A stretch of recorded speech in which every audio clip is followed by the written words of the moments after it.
Bon matin à tous. Aujourd'hui, nous regardons la deuxième vidéo sur notre étude de l'Égypte à la terre promise. Au premier vidéo, nous avons vu que Dieu ne voulait pas que son peuple passe par le pays des Philistins, qui aurait été un chemin beaucoup plus court, évidemment. Nous avons également étudié la signification des 5 villes des Philistins, qui nous a aidé à comprendre pourquoi Dieu ne voulait pas utiliser le chemin du désert qui passait à travers le territoire des Philistins pour se rendre à la terre promise.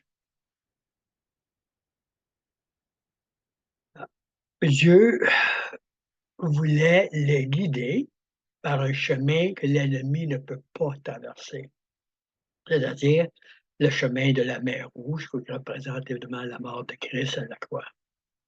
Ouais, lisons ensemble Exode chapitre 13, versets 21 à 22.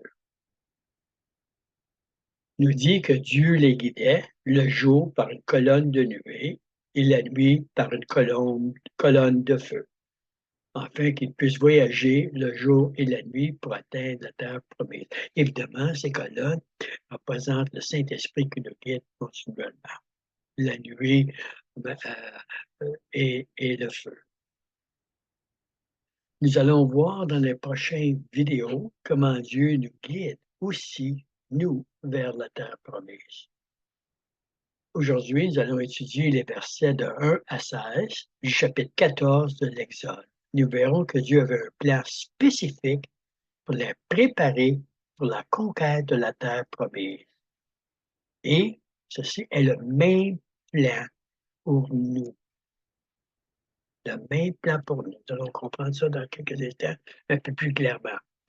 En Exode 14, versets 1 à 2, Dieu dit à Moïse, parle aux enfants d'Israël qui se détournent et qui campent devant Pi-Hahiroth, entre Migdol et la mer, vis-à-vis de Baal-Tsephon. C'est en face de celui que vous camperez près de la mer. Maintenant, voici la signification de l'endroit où ils doivent camper avant de traverser la mer Rouge. Vous allez voir pourquoi.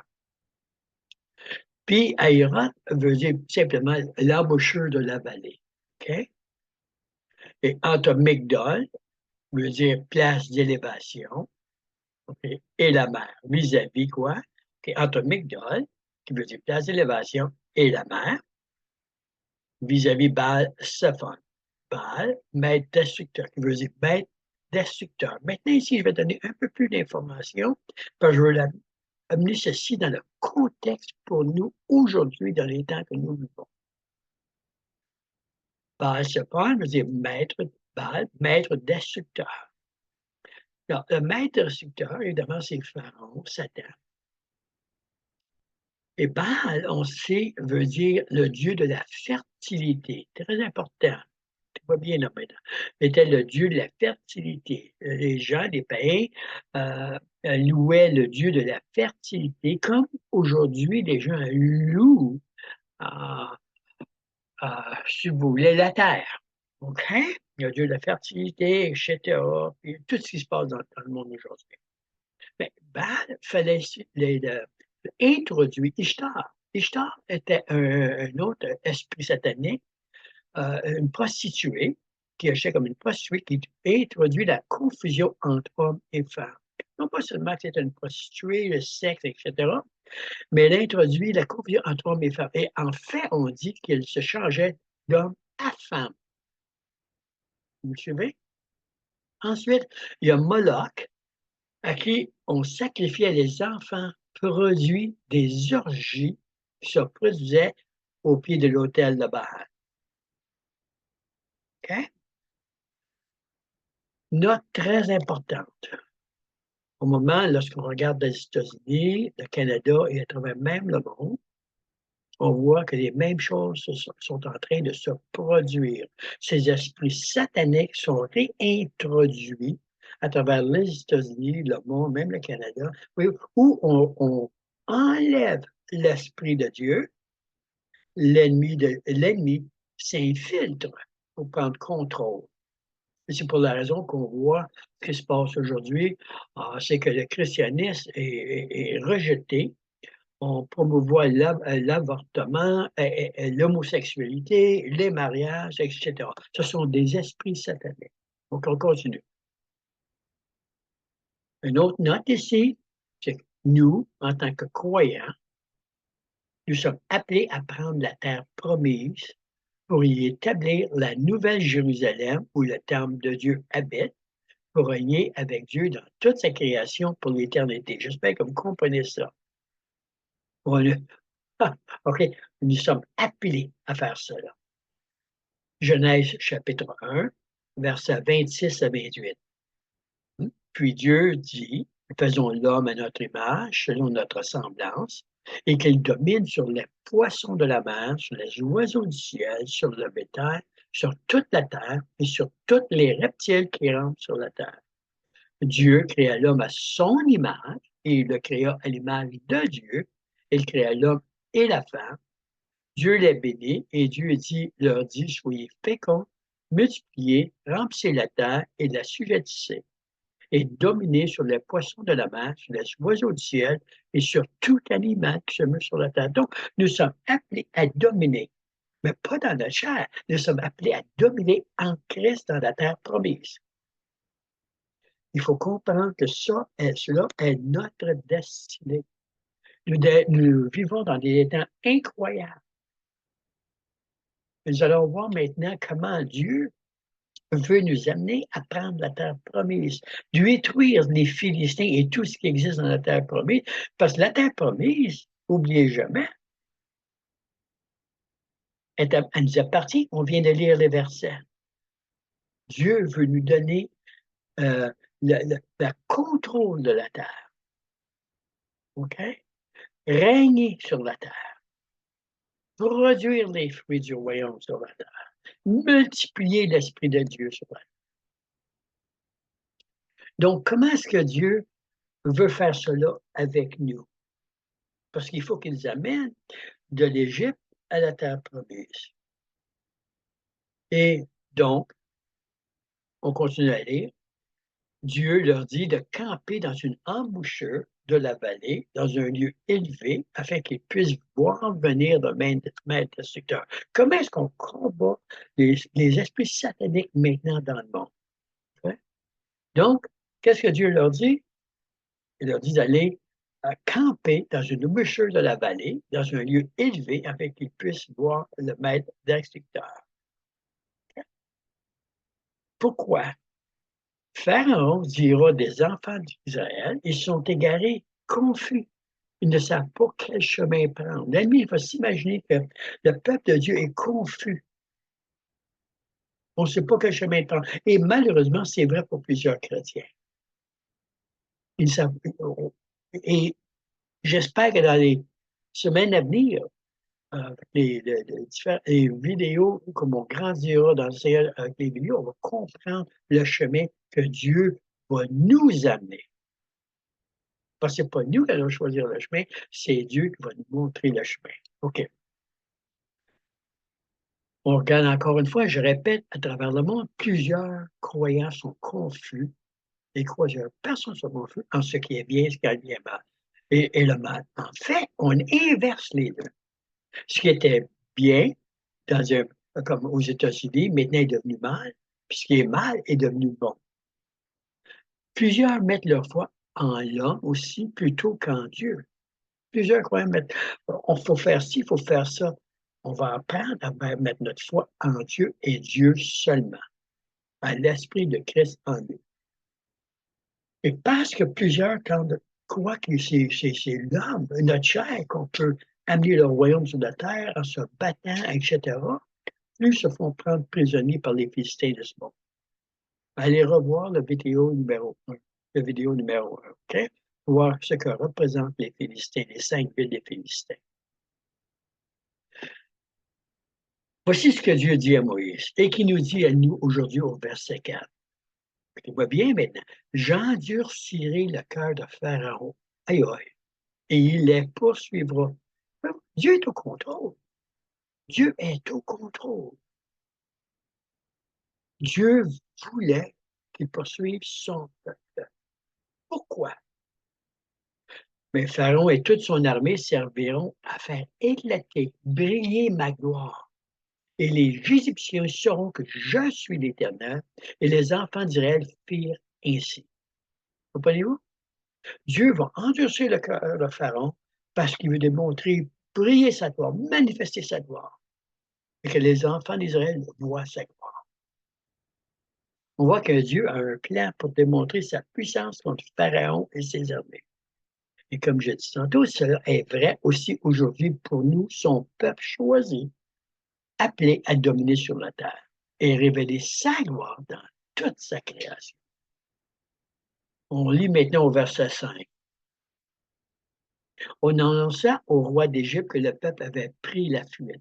Alors le cœur de Pharaon et celui de ses serviteurs furent changés à l'égard du peuple. Il dit, qu'avons-nous fait en laissant aller Israël dont nous n'aurons plus les services? C'est ce qui se passe présentement dans les ténèbres. Il se passe. Et Pharaon attela son char et il prit son peuple avec lui. Il prit 600 chars d'élite et tous les chars de l'Égypte. Il y avait sur, il y avait sur tous des combattants. Mais c'était tous des soldats, c'était tous des guerriers, c'était tous des combats. Quoi? Pour poursuivre le peuple de Dieu. Et l'Éternel endurcit le cœur de Pharaon, roi d'Égypte. Et Pharaon poursuivit les enfants d'Israël. Les enfants d'Israël étaient sortis de la main de vie. Ça veut dire, ils étaient sortis d'Égypte avec audace et arrogance. Nous allons lire maintenant. Pourquoi Dieu fait cela? Alors les Égyptiens les poursuivirent, tous les chevaux et chars de Pharaon, ses cavaliers et son armée, et les rattrapèrent en campant au bord de la mer à côté de Pi-Hahiroth, on a vu tantôt, bouche de la vallée, devant Baal, maître destructeur, Satan, qui s'en vient vers eux. Pharaon approchait. Les enfants d'Israël levèrent les yeux et voici les Égyptiens, et les Égyptiens étaient en marche derrière eux. Comprenez-vous? Quand vous regardez dans le monde présentement, les Égyptiens, Satan et ses troupes sont en marche contre nous, les enfants de Dieu. Et les enfants d'Israël eurent une grande frayeur et crièrent à l'Éternel. Deux notes que je fais ici. Premièrement, voici ce que Dieu voulait accomplir en adoucissant le cœur de Pharaon contre son peuple. Et il voulait, premièrement, qu'ils perdent leur audace et arrogance. Voyez-vous, l'arrogance est contraire à l'esprit de Christ, l'esprit d'humilité.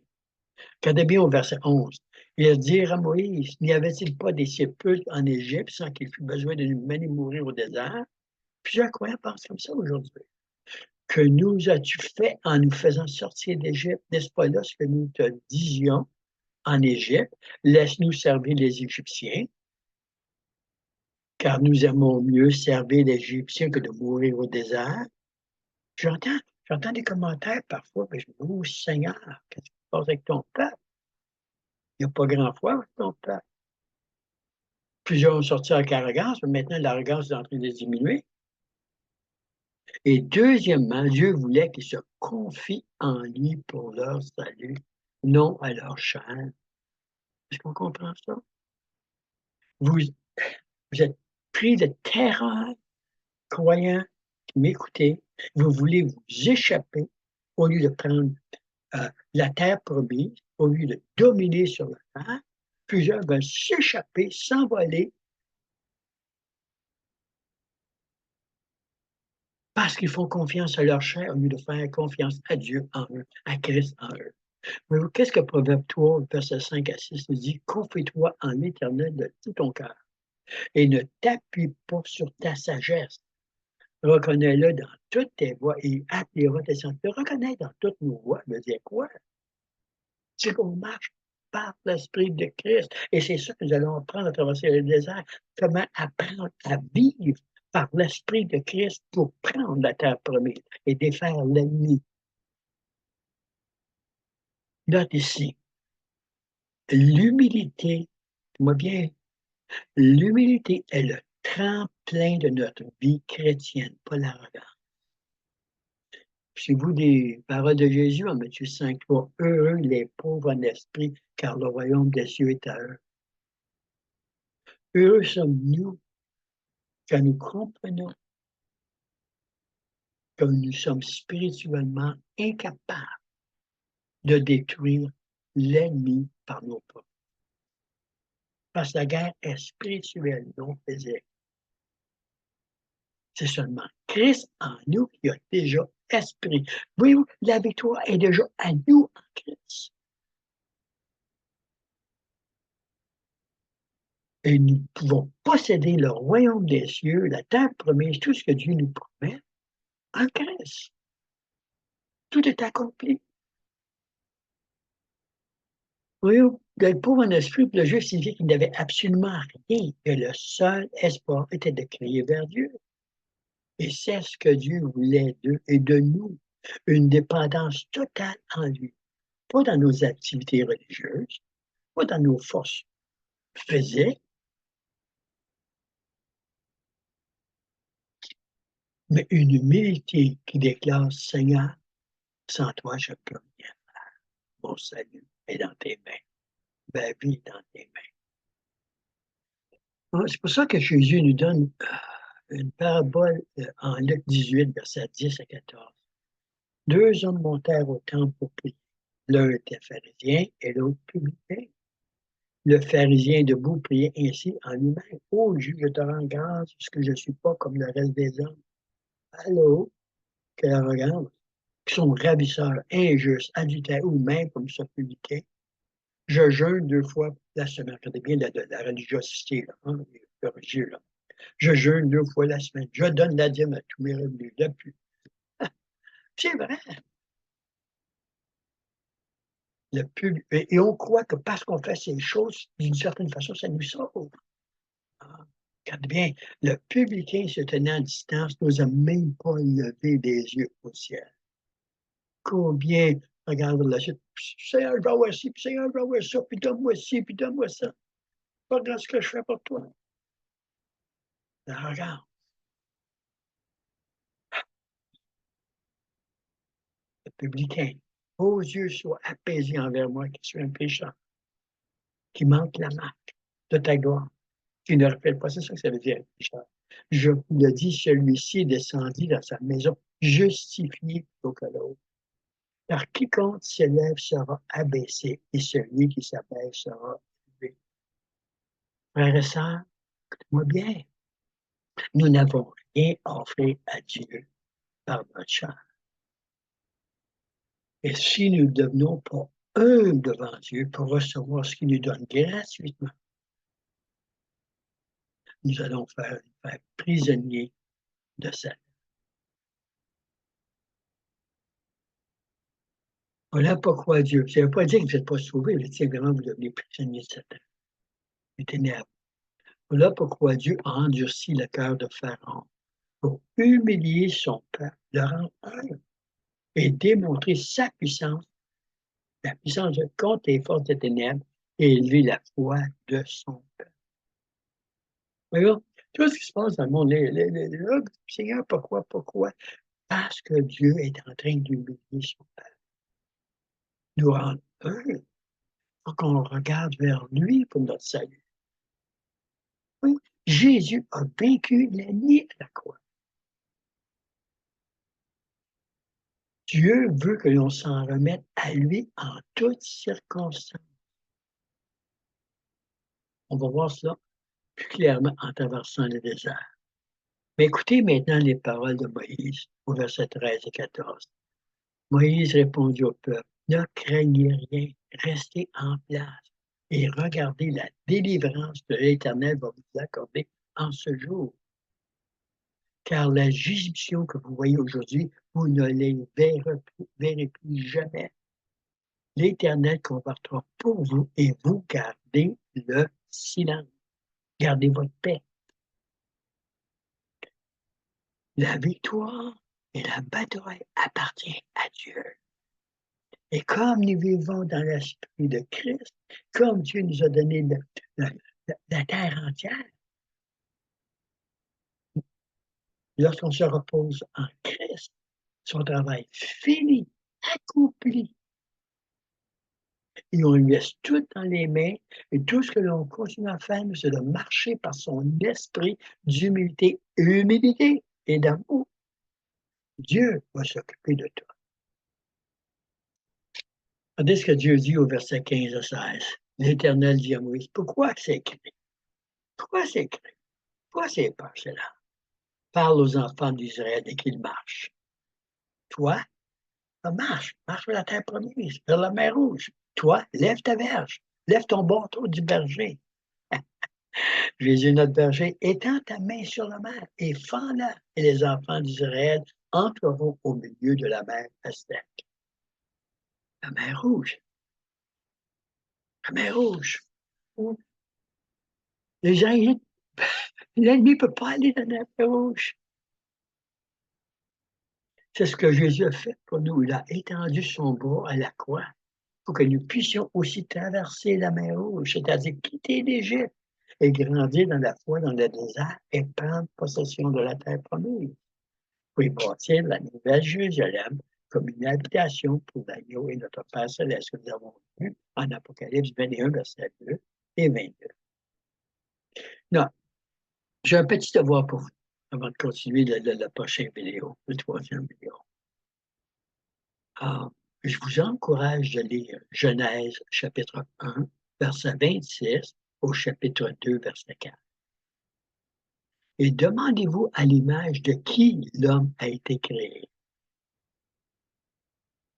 Ensuite, lisez Genèse 2, verset 4 à 7, et demandez à quelle image l'homme a été formé. Je n'ai pas dit créé, j'ai dit formé. Ensuite, lisez 1 Corinthiens 15, versets 45 à 49, qui vous aideront à comprendre pourquoi Christ doit être le Seigneur de nos vies. Seigneur, je te remercie énormément de ta part. Aujourd'hui, encore une fois, je sais que j'approche un sujet qui est très mal connu même chez ton peuple, Seigneur. Tellement, tellement n'ont pas compris que en toi, en toi, en Christ, nous sommes créés à ton image pour dominer sur la création en révélant tes valeurs, ta dignité, ta lumière, la lumière de qui tu es. Où la lumière brille, la noirceur ne peut pas demeurer. Seigneur, aide-nous à comprendre que nous n'avons pas à attaquer la noirceur. Tout ce que nous avons à faire, c'est de révéler ta gloire, de faire briller ta lumière. Car la victoire est déjà conquise dans ton Fils Jésus, et notre Seigneur.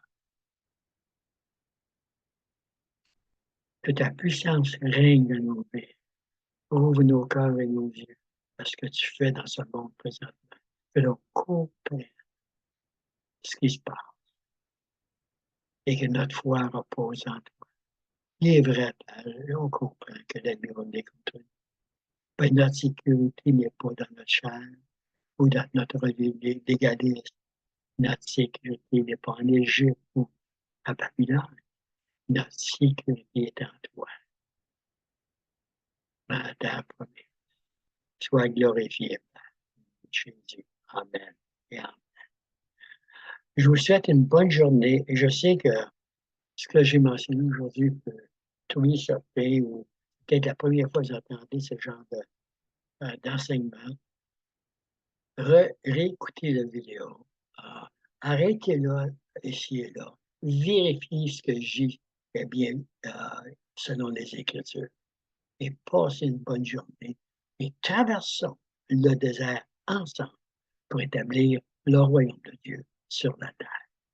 Amen.